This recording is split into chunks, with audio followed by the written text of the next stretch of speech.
Reuters Tuesday afternoon, a truck ran down pedestrians, cyclists, and other motorists in Lower Manhattan, killing at least 8.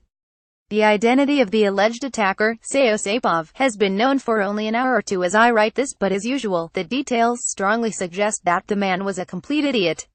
He had several models of truck-based terror from which to learn, including that of Mohammed Louayesh Boulil, who killed 89 people in Nice on Bastille Day last year.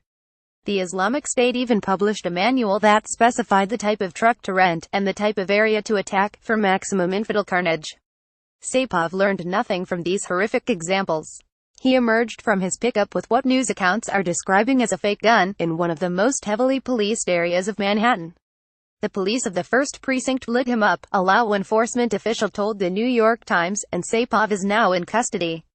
As we mourn the dead, we should keep in mind that this attack could have been much worse. It partly resembles Nice, or the Berlin Christmas market attack. But it also resembles something more pathetic, a suicide by cop.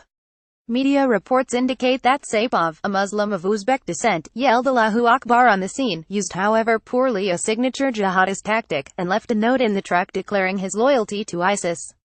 All of this strongly suggests New York has witnessed its first fatal terror attack by a follower of the Islamic State. Up to now, according to Seamus Hughes of George Washington University, 143 people have been arrested for Islamic State-related terror offenses in the United States, and about a third of them were planning domestic attacks. Others were planning journeys to Syria, with the likely intention of fighting there. So of course one such attack eventually came to fruition and claimed lives.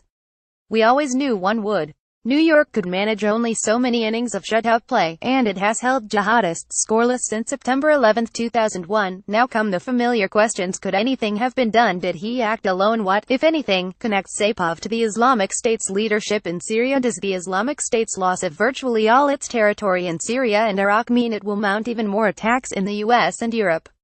It doesn't appear that first responders could have performed better. They neutralized Saipov within minutes. Whether he had assistance or was goaded by Islamic State terror masters in Syria is yet to be known, but I would be surprised to find that he had much help. What would that help consist of? Renting the wrong kind of truck and driving it down a bike path? That's like a one-man job. The last question, about the relationship between this attack and the Islamic State's losses in Syria, is more perplexing. I harp on Saipov's apparent stupidity for one reason: as long as the Islamic State's attackers are idiots like Saipov, our societies can probably handle them. New York is not freaking out. I see a child dressed as an undead Derek Jeter, fearlessly demanding sugar from strangers on Fifth Avenue, right now. The Idiot's Crusade is a manageable problem.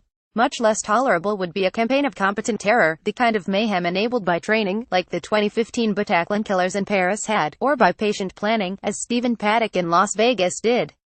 There is not much to be done about the idiots, but their idiocy provides a natural limit to the damage they can do. As the Islamic State loses territory, the greatest danger remains the prospect that some of the battle-hardened fighters will return home, raising the average IQ of attackers, and making possible attacks that would be many times more deadly than this one. America's strategy in Syria is to demolish the Islamic State, while minimizing the possibility that one of the smart terrorists will slip away. 8 people are dead, tragically, in Lower Manhattan. That the number is not higher is a reminder of how important it is that that strategy be pursued with undiminished vigor.